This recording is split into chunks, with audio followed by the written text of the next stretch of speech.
What is going on, everybody, and welcome back to another episode of the Work the Crowd podcast. I am one of your hosts, Dougie Fresh, and as always with me is Mr. Jacob Klucas. Happy What's up, Memorial. buddy? Happy. It is Memorial Day. Had a good weekend at the lake. My liver is in serious inflammation mode, so that's always fun. But back on the grind tomorrow. Unfortunately. Right. All right, so good show today. We're going to start off talking about Angel Reese and Caitlin Clark, whatever that is going on. On the same topic is Ryan Clark and RG3. Another thing going on with them too. And then we'll get into a little bit of about the Olympic flag football stuff, which could be interesting. And then last but not least, we're going to get into the college football playoff rule change. So let's get started. I'm going to start this conversation by saying this. Angel Reese being jealous of Steph Curry or of Caitlin Clark is like Andre Drummond being jealous of Steph Curry. That's literally what this is. I mean, I get it. Is Angel Reese a popular WNBA basketball player? No. Yeah. She is a popular WNBA basketball player. Let's get one thing straight. She's not a good WNBA basketball player. Okay? All right? I saw a stat the other day.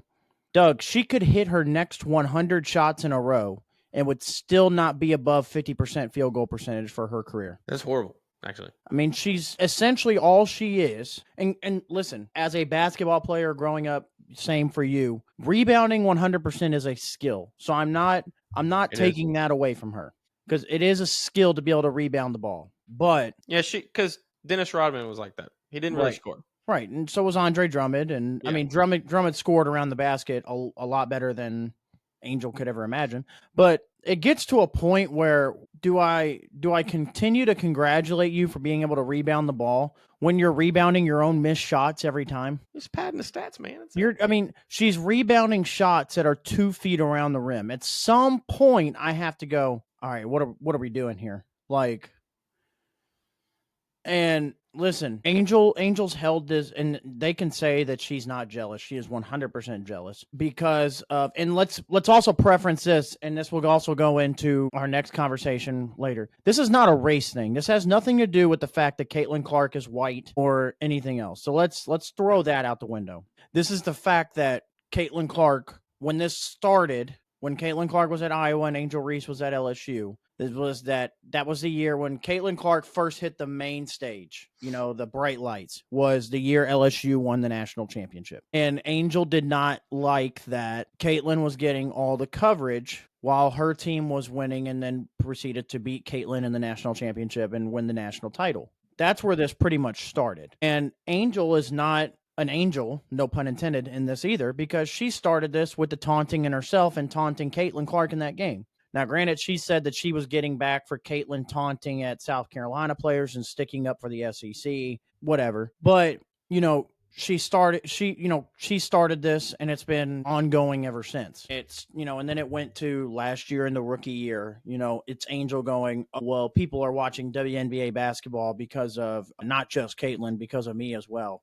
I don't think teams are moving games to NBA arenas because Angel Reese is coming to town, okay? They're moving games to NBA arenas because Caitlin Clark is coming to town, though.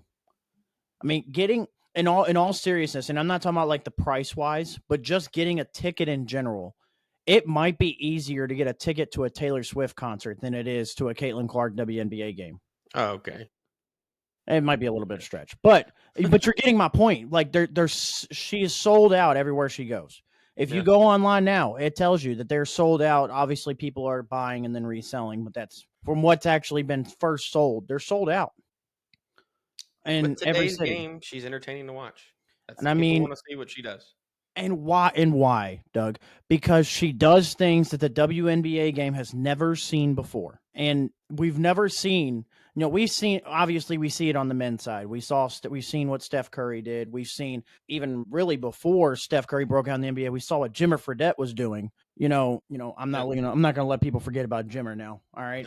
But we've never seen in the WNBA game somebody willing to and hit consistently logo threes. And Caitlin is willing to take them and is going to hit them. Not only can she do that, but she's a phenomenal passer. And how about, I believe it was after their first game when they played the Chicago Sky, first game. It was, she's played under 50 games and she's already third all time in triple doubles in WNBA history. Caitlin Clark is? Yes. Okay. So, and we're talking about we're under 50 games into you're a year and a game into your career. Pretty good. So Caitlin Clark does things that we've never seen in the WNBA game before. And for the people that are well, this is because, we disrespect the WNBA because we give her all this credit and nobody else all this credit.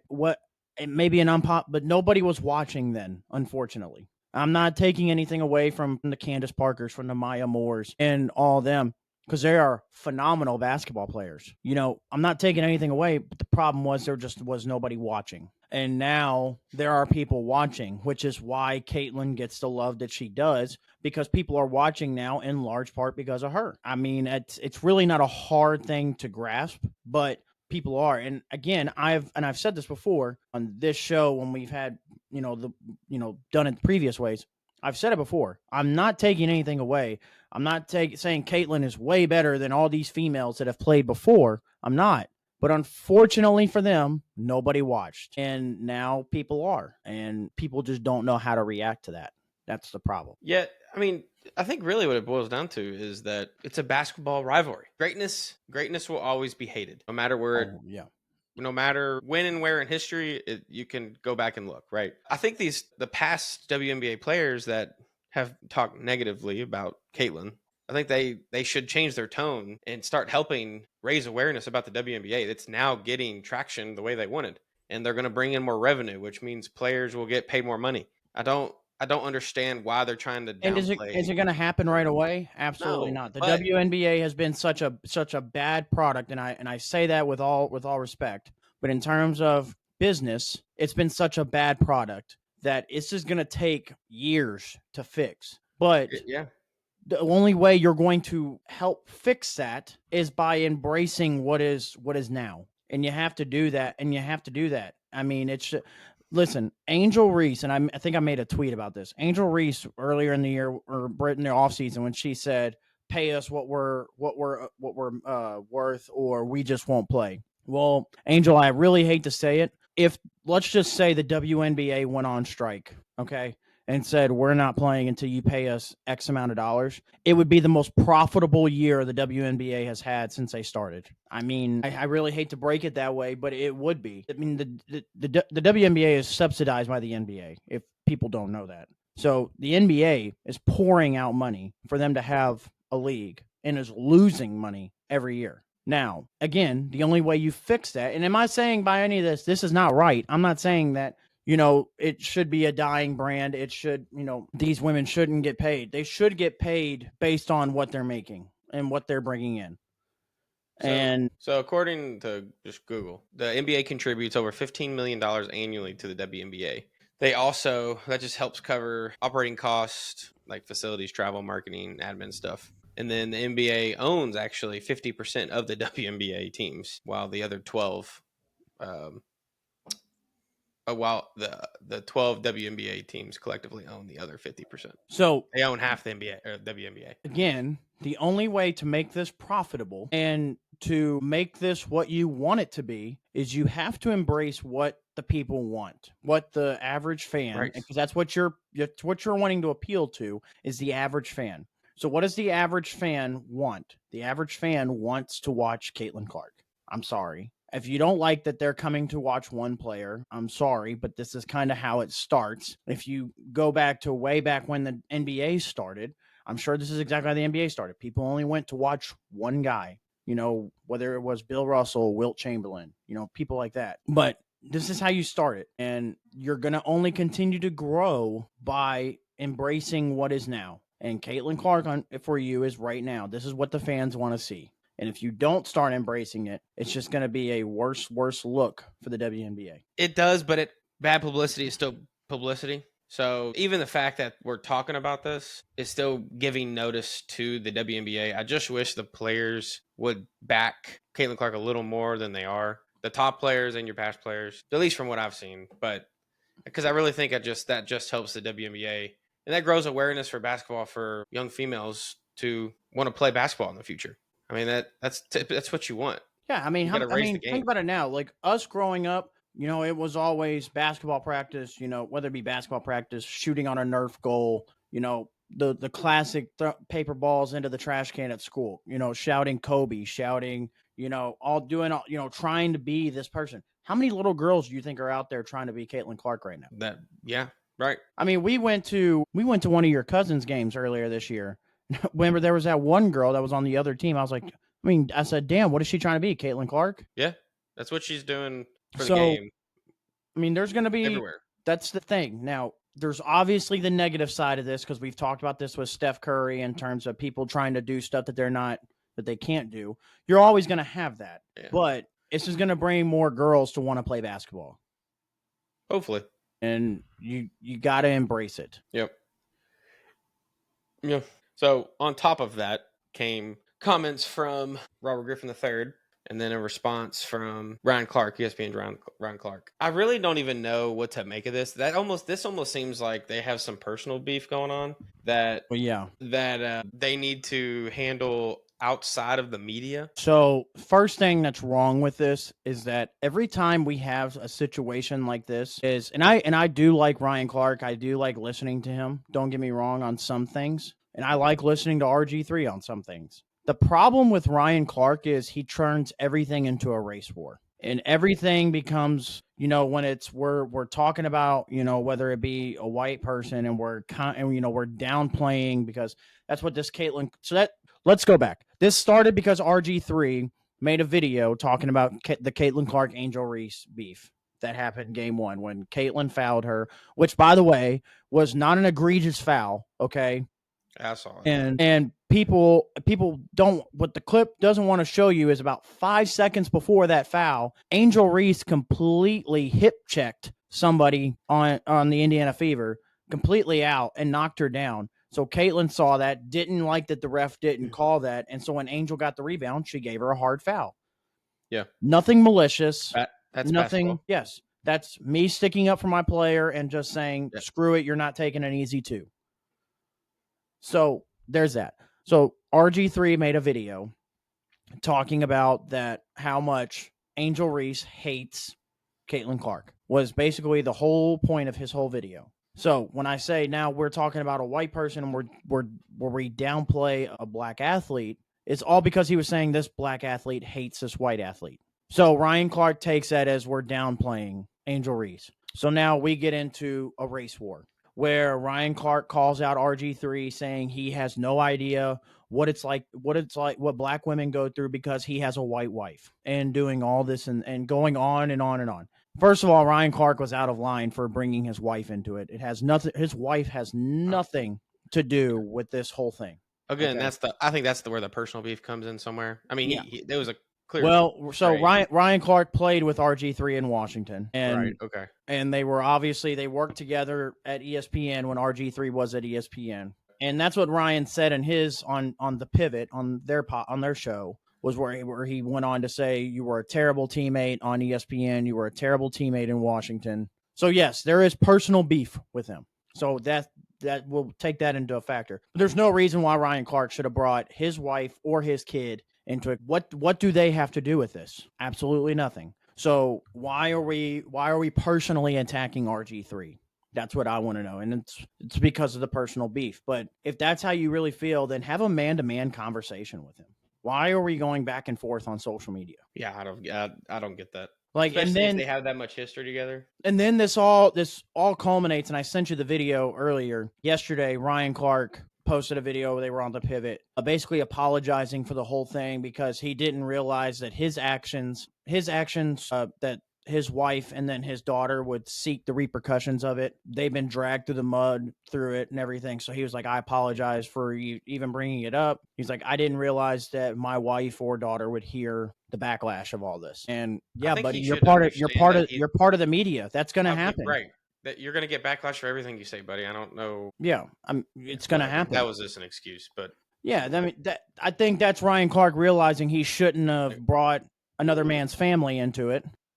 Right. And so now he's going to take I don't want to say easy way, but he's going to take the highway out and then apologize not to RG3, but just to his family, to Ryan Clark's family, that is. So I don't know. But the whole thing, if you listen to what RG3 actually said, there's nothing wrong. Now, can we actually prove that Angel Reese hates Caitlin Clark? No. Unless you actually have a sit-down conversation with one of them. And even then, I don't think they would Angel would even admit it. But without it coming out of one of their mouths, you can't prove that one hates the other. But the points that RG3 made were valid. And all Ryan Clark's rebuttal was just his wife and him having a white wife. So yeah, I don't know. I really don't even know. It just seemed like there wasn't Ryan Clark's response. Just maybe wasn't needed. This is why, like, when you already have personal beef with somebody, right? And even if you don't agree with a take they make, just take the high road. Whatever. I get. Like, there's plenty of people that I have beef with on social media or anything, that if I see something that they post and I don't agree with, I'm not going to turn around and just make a video about it just for the hell of it. Like, okay, whatever. Opinions are like assholes. Everybody has one. I mean, very true. I mean, I don't know why Ryan Clark decided to A, make a video about it on his own show, and B, like I said, drag RG3's wife and kids into it. I don't agree with it. So I don't know if you got any more to add to that, Doug. I mean, I think you're seeing the end of it. I mean, Ryan Clark had issued an apology. Do I think somewhere down the line ESPN may have said, hey, you might want to send something like this? I think that may have happened behind closed doors. On top of, probably his wife and daughter were getting some grief over it because his dad was talking about another man's wife. So, but yeah, I mean, there's just no need to, I don't know. I think we just wanted to give our thoughts on it, and then I think there's just no more need to talk about it. Angel Reese and Caitlin Clark are going to be who they're going to be on the basketball court and outside. And listen, off the court. So the other stat was, ever since the national championship where Caitlin and Angel face each other in the national title, Caitlin's been 5-1 against Angel Reese ever since then. And I get it from a popularity standpoint. They're going to consider it a rivalry because it's going to draw numbers just when they play each other, just because of who they are. But to me, it's not really a rivalry because, again, Angel Reese really isn't that good. So yeah. I understand it's going to draw numbers, so that's why the media is going to portray it as a rivalry and everything else. And as they should, it's going to draw numbers. It's going to bring eyes to the TV. So go right ahead. But from an actual basketball standpoint, it's not much of a rivalry. Again, it's like if Andre Drummond was jealous of Steph Curry. It's not really much of a rivalry. So, but moving on to the topic of football, I think, Doug, the College Football Playoff Committee was listening to our show at the beginning of the year. It should have been. Because what was one of the main things we saw and said is a problem with the way the system is? It was the conference champions get the top 5 bids or whatever. Yeah. So your top 4 conference champions get automatic buys. And that had all of us going, why? Why do I have to be force-fed for Boise State to get a first-round bye just because they won their conference? Why are we being force-fed Arizona State to get a first-round bye just because they won their conference? I don't care that you won your conference because there's no reason why. I think it was, Penn State, the 3rd or 4th team ranked in the actual rankings. And because of the way the seeding had to work, they were 5 on the outside. Like, it made no sense. So why? So for those of you who don't know, College Football Playoff changed their seeding format. So now the seeding format is based off of where you're actually ranked. So thank God, as it should be. They actually brought logic into it? Yeah. Again, there's no reason why I should be forced for a 10-3 Big 12 champion to be a 3 seed in the playoff. No reason. Sorry. If you're the 12th best team in the country and you won your conference, guess what? You should be the 12th ranked team in the playoff. That's how it should be. Now, you win your conference, should you get an automatic bid? Sure. But you shouldn't be ranked in the top 4 just because of it. And luckily, that's going to change. And that's starting as of this year as well. So I love that. And I'm so glad they listened to us. Oh, yeah. So I'm trying to see if I can find what it was, how it would have been this year. or how if that rule was in place, how would it have panned out this past year? All right. So the ranking, how the college football playoff would have looked with straight seeding this year. Yeah, I found it too. Go ahead. Your 1 seed would have been Oregon to Georgia. That was how it was. Now this is where it changes. 3 seed would have been Texas. They drew the 5 seed in the actual playoff. Penn State was the 4. They drew the 6. Then it would have went from 5 to 12. Notre Dame, Ohio State, Tennessee, Indiana, Boise State, SMU, Arizona State, and Clemson. So which means we would have had, changing up the college football playoff, you would have had a Notre Dame Clemson first round game, a Ohio State Arizona State first round game, a Tennessee and SMU first round game, and then Indiana Boise State first round game. Completely different matchups. And hey, maybe Indiana gets past Boise State then. But, do I think Ohio State, because of the way they were playing and everything, probably still runs the table anyway? Probably. But it does make for, different matchups and different scenarios. But the one thing I do, and I hope if they go to a 16-team playoff, it kind of goes away from it. I want them to go away from the first round bye, because I don't think, and clearly it showed this past year, there's not really a benefit to having a first round bye. No. I mean, this past year, all the first round bye teams lost in the first game they played. And you're talking about already kind of a long drop off from the conference championship to, when the playoff would actually start anyway. Now you're taking an even longer drop off, and I don't know. I don't think it really benefits. I think it hurts, because you allow a team like Ohio State to gain momentum off of one game. And if you don't think momentum off of one game can't help, you're mistake, especially in football, you're mistaken. I mean, they were, granted, it was, like I said, one game, but they came out hot against Tennessee. And if you don't think that didn't build confidence in that locker room to come out and and then not to mention the fact that they already had we want our revenge against Oregon on their mind for that next game. So now you add in, they want revenge, and now they're extremely confident going in. That made for what happened to Oregon. And now you have Texas and Ohio State. They were right. And then the huge momentum swing of the Jack Sawyer scoop and score going into the national championship. Notre Dame just didn't have a chance. But yeah, obviously, like the straight seeding, I love that they're doing it. Do think there is a few things they need to fix still, but 16 teams could be in the works. Who knows? Greg Sankey, the SEC commissioner, did come out and talk about today about the new seat and the new rule, and he said he's still not confident really in any playoff format that they come up with. So he said, and he also made a comment where he said, I have a bunch of people that talk to me and say, why are we still affiliated with the NCAA? And I do think that's coming. Maybe. I don't know if that's going to be there. That's some legal stuff there for sure. I don't know how they get pulled away like that all the way, because NCAA wants their share. They're going to want their share because they're it's going to take them and the Big Ten coming together and doing it. Yeah. Because that's going to be all the major schools. Yeah. I mean, theoretically, they do hold a lot of power. If the schools are able to say, hey, NCAA, we don't want anything to do with you. We're just going to, all sports, just going to disregard the NCAA and do their own stuff. See, that's the thing, because really, though, you can't do that for other sports. I don't feel like. Not fully. No, probably not. But so here would be my question. Like, say they try this, whatever, it doesn't work. Okay.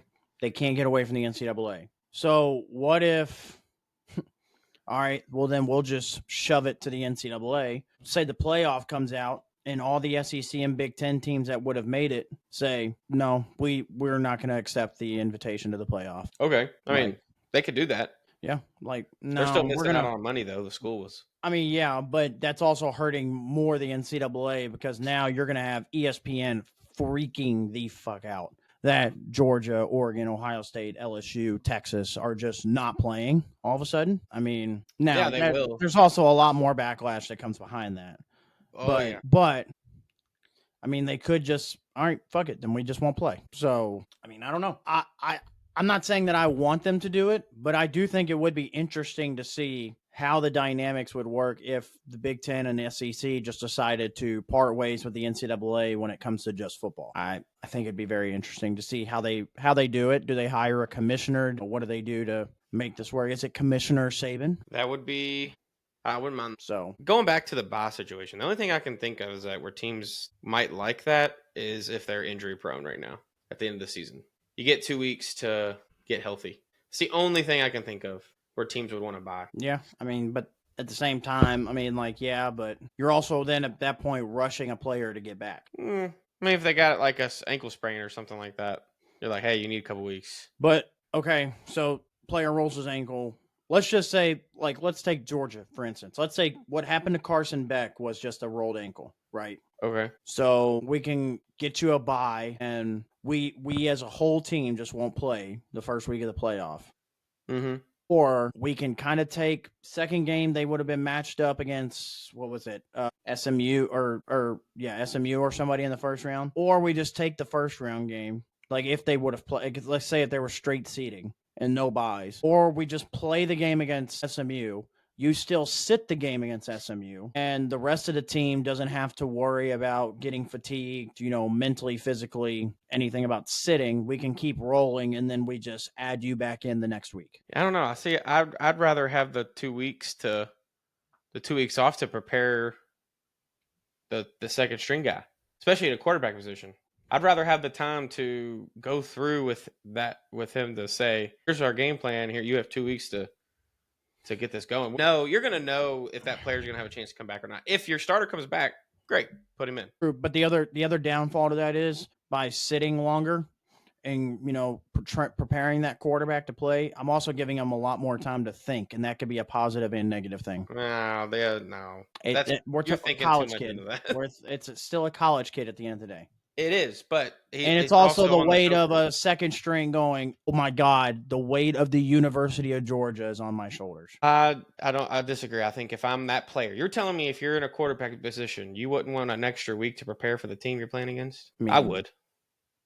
But again, obviously it didn't help anything. I want to get first team reps with first team guys. Well, I want to be able to learn more than likely your second string throughout the year has taken first string reps with your first string guys throughout the year. For that, not enough for that, just in case. Game. I mean, no, but I don't know. I think to me, it's a double-edged sword. It goes both ways. Do I want the more time? Sure, get more reps. Watch more film, whatever. But at the same time, as a team, not just the individual player, I think it hurts overall because, again, clearly.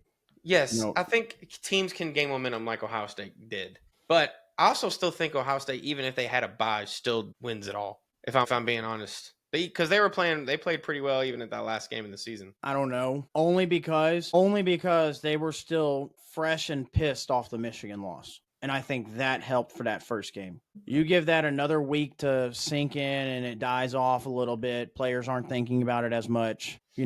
That kind of momentum can fizzle a little bit. But again, I think it's a double-edged sword, and I think it really depends on who your coach is. Also, with the bye week, that's on the coaches to have their players ready. So I think we all kind of knew Boise State and Arizona State weren't going to get by, and then Georgia was down their starting quarterback, so you've got that, but even then, for Kirby not to have the rest of those guys ready to go was not a good look for him, and then. You could see the inexperience of Dan Lanning come to fruition. Yeah, in that playoff. Even before Georgia played in that game, though, everybody still thought Georgia had a chance because like, oh, it's Kirby Smart. He's gonna have him ready. Well, that's what I'm saying. That's why I'm like, it's that's on Kirby for not having him ready. Well, yeah, I don't know. We'll see if they ever change something like that in the future. I think that's one of the last things they would probably change. More than likely. Yeah, but. Yeah, we'll see how the straight seating was a fantastic move because there was no logic in any of that last year's seating. No. So sticking on the topic of football, our last topic of the day, and Doug, I'm going to start off with the question for you to answer. Okay. So the NFL has officially approved for NFL players, because for people that don't know, 2028, they were adding flag football to the Summer Olympics. So as of earlier this week, NFL approved for NFL players to participate in the Summer Olympics for the flag football event, because that was a big ongoing debate on whether the NFL was going to allow them to participate or not. NFL's going to allow them, Yeah. They're going to allow them to participate. So Doug. Is it a good thing for NFL players to be able to participate in this and take away from the people that have, and take away a spot from people that have been playing flag football and have put it to where it is now as a Summer Olympic sport? That's kind of a loaded question. But if we're trying to compete for gold, and I'm not saying there's not good flag football teams out there, like good players out there that are not in the NFL, but you have Lamar Jackson or Patrick Mahomes at quarterback, who honestly, any of the top 5, and you just... I mean, let's be real. In the summer, what countries are putting out any real good flag football teams, for one? You could probably roll out any of the top 20 quarterbacks in the NFL and still be okay. But who the hell is guarding Justin Jefferson or Tyreek Hill from any country? Not a damn soul. So yes, if we're trying to win gold, I think it's great for the Olympics and our country as a whole. But summer's kind of close to the start of the season, with the preseason beginning in August. So if somebody gets hurt, especially one of your quarterbacks, now... Well, your quarterbacks aren't going to really, unless they roll an ankle, probably isn't going to get hurt. I don't know, rotator cuff, something. I mean, you never know. Something might happen. But that they're paying how much for these guys? Yeah, but I mean, same can be. It's not as close, but the same can be said about the NBA players in the Olympics. Yes, sure. That's actually worse in my opinion. But that's why some people don't do it. But yes, I think from that's always a chance. So in that aspect, from the team's aspect, I think coaches and owners are shitting Twinkies, because they don't want, especially if you're playing a receiver in that position or playing defense, you get hurt in that one of those skill positions, that could be a while for your back out there. But from a country standpoint, you put the top NFL guys out there, like you said, even in position wise, the top 20, I think it's gold or bust. I mean, nobody should touch us. So the reason I asked this is because the main guy that's been advocating for this, his name is Daryl Doucette III. I've heard that. He has been a part of, this whole flag football being in the Olympics. He's a quarterback for what's been the Team USA team for a long time. So he feels as though that himself and other players have been done wrong by this, because they're not going to get the opportunity to play in the Olympics when they helped create and make it to where it is. And now NFL players are just going to come in and just take it over, essentially. So it would be my thing, because like you said, owners, general managers, and even agents are going to be shitting bricks. Dude. So I guarantee you, maybe for this first one, you have a fully loaded NFL roster, probably. Like, your whole roster is going to be full of NFL players. Now, the question is going to be, are your top players going to play? Is your Justin Jefferson's going to play? Is your Tyreek Hill's going to play? Is, Lamar going to play? That would be the question. And maybe does this kind of swing more towards the middle of the pack players end up playing in this more? Maybe the, I don't want to say the least important, because every player on an NFL roster is important. But you're not as, high profile guys. Maybe they step into this role. But I think this first year, I think 100%, I think you're going to see some top NFL players play in this, just because it's the first one. It's in LA. So it's in America. They're going to play in it. And yeah, they're probably going to absolutely steamroll every single person they play. They should. I mean, the other side of this is yes, I think the first year NFL players are going to be foaming at the mouth to be out there and play, because these guys don't get really a chance to represent their countries like this. Well, yeah, and that's my other. So I understand both sides of it. I understand what Doucette's issue with it is, and that they've helped make this the Summer Olympic sport. And I understand the NFL side of it, because the only way these NFL players ever would have had a chance at the Summer Olympics is if any of them had track speed and could run track.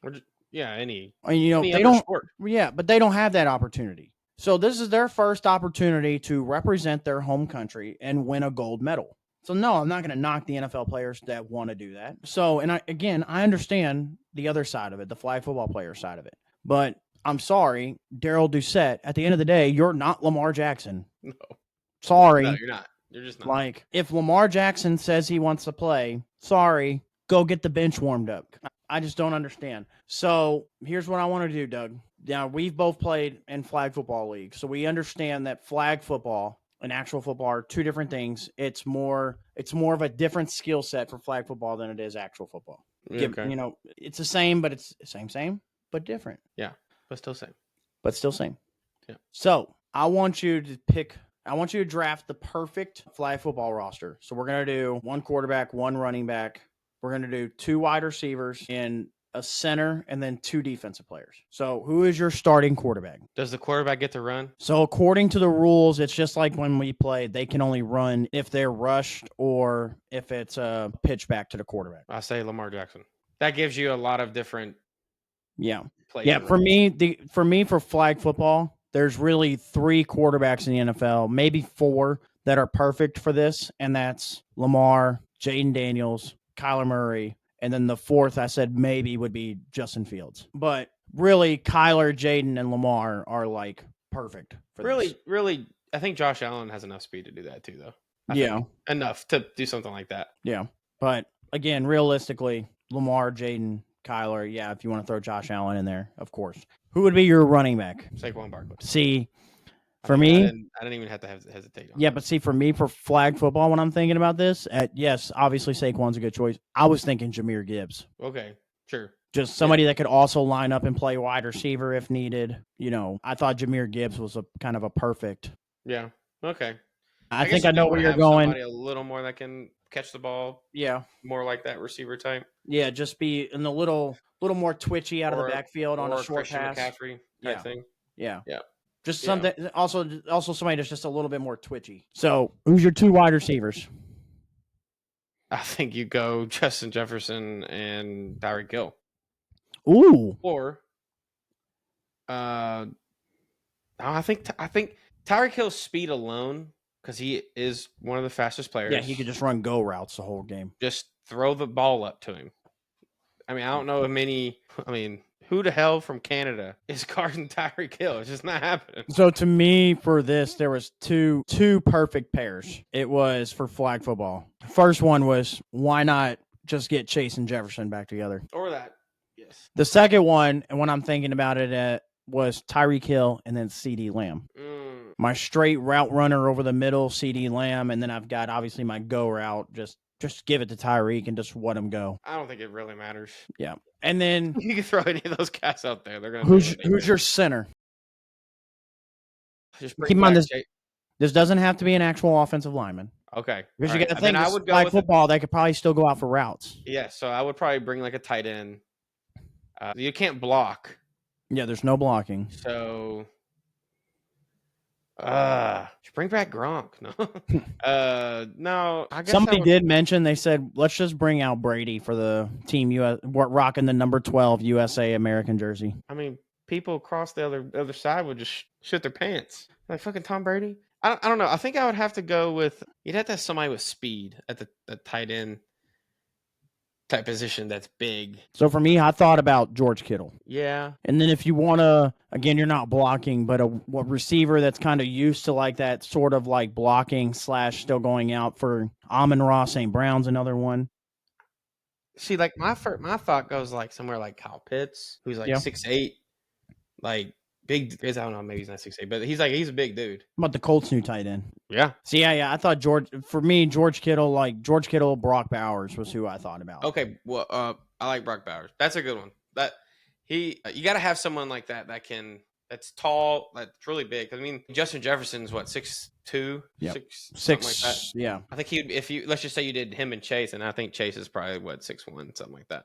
So you'd have to have a bigger target to go out there and go get some jump balls. Justin Jefferson is 6'1", and Jamar Chase is 6 foot. Yeah, so you want that bigger target to go out there and catch. So someone big. And then your 2 defensive players. You need a pass rusher. So, but you don't need an actual rusher, like an actual rush a quarterback. Yeah, but you don't need like what I'm saying is like an actual NFL pass rusher. I guess you would just have to go with 2 DBs.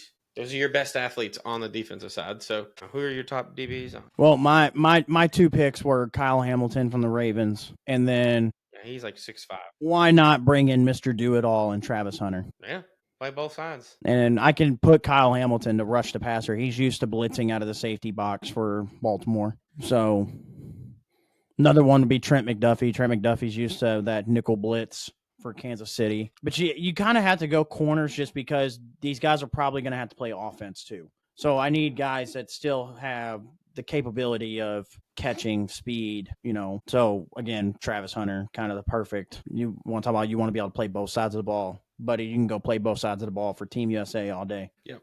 Right. But again, I don't really understand think both it sides. matters exactly who you throw out there. Team USA, if they put NFL players in there to play flag football, I think it's an automatic gold. Yeah. So again, I understand both sides, but at least for this first one, let the NFL players go get gold, and then if after this they decide they don't want to play anymore or whatever, it's fine. It might not even be competitive to them. Well, no, they're gonna try and win a gold for their country, but you have all those top guys come out there like this is going to be like practice reps for them, right? So they're like, you know what, you guys go handle it. Go. Yeah, they said, hey, I know we're supposed to be in off-season training, but this is going to be the same thing. No pads. You're not going to get hit. Hopefully not. So, hey, if I was an NFL fan of a different country and I had the opportunity to lay out a divisional rival team's player, I might think about it. Listen, that's horrible. If I was, Canadian and, I get to line up and Nico Collins is on the other side and I get to take a chance at a blind side just for the Colts to have a chance next year, I might have to take it. I might have to take that chance. I'm curious to see how, I'm sure there's a bunch of players that play or not from the U.S. that would play in the NFL that will still play for their countries, other places. I'm sure Canada has like a decent amount of players. So, that was the other thing. One of the rulings the NFL came out with allowing them is if, say, like Patrick Mahomes says he's going to play, right? Then nobody else from the Chiefs can play. It's only one player per team. That makes sense, though. If Lamar Jackson decides to play and that's who they pick, nobody else from the Ravens can play. Like Kyle Hamilton couldn't play. Yeah, basically. So it says mostly from the United States. However, Canada is the foreign country with the most represented players in NFL, followed by France, Germany, and then Jamaica. So according to this, it's an article from Sports Illustrated. It says, which non-U.S. countries could challenge NFL stars in flag football for the Olympics? First one, it says Australia. It says the land down under is primarily known for American football fans for its for kickers and punters. Rugby. Yeah. That sells short of sheer variety of football coach. Yeah. The next one was Austria, who is currently ranked second in the world in flag football behind the U.S. Austria's only non-practice squad NFL player is an offensive lineman, and it's Colts offensive lineman Bernard Raymond. So Canadian football is American football's closest living relative, and countless players could make the transition. So, yeah, that's the other thing is, like, Canada, like, they have a bunch of CFL guys. Oh, yeah. Again. Bengals running back Chase Brown is Canadian. Buffalo Bills wide receiver Josh Palmer is Canadian. Curtis Rourke, who just played for Indiana this past year, is Canadian. Mexico. So it says the countries that have the best chance are Australia, Austria, Canada, Mexico, and then Nigeria. We'll see. We'll see what happens. Listen, if an all Canada first team all NFL pro team decides to roll out there, it doesn't matter. But I will say this: let that Team USA lose a game or anything, it's all hell breaks loose. Oh my God. No other NFL player will play in it again. They're like, I'm not being the team that lets down my country, and I play the best football. So, oh my God. Yeah. They better win every game by 30 plus. We'll see. I know there's good athletes out there, man, but there is, but these guys are on another level. Yeah, come on now. We're talking about guys that do this and make millions and millions of dollars. Yeah. Like, there's no reason. You said Chase Brown was Canadian? Yeah, according to this, it says Chase Brown. There's a reason he don't play in this Canadian Football League. Huh? There's a reason he doesn't play in the Canadian Football League. Yeah. It says Chase Brown and Buffalo Bills wide receiver Josh. Yeah, sorry. Skill position talents are as well in Cincinnati running back Chase Brown and Buffalo Bills wide receiver Josh Palmer. And then also Green Bay just signed a quarterback. His name is Taylor Elgersma, who's also who's obviously a quarterback that came from the CFL. So we'll see. Again, they should win every game by 30 plus. But we also say this in basketball every year, and they manage to give me the worst heart attacks ever every 4 years. So Steph Curry saved that entire team. Let's be honest. Basketball's different though. Yeah, basketball's a little bit more worldwide. You can play it. That's everybody can play it. It's completely different. Your top players football isn't everywhere in the NBA are mostly not even from the U.S. Nope. So it does make it a little different. But again, they should win every game by 30 plus. That's all I'm saying. No reason they shouldn't. If they do, you heard it here first. All right. Well, I think that does it for another episode. Like, comment, subscribe, and we hope you guys liked it. We'll see you in the next one. Peace.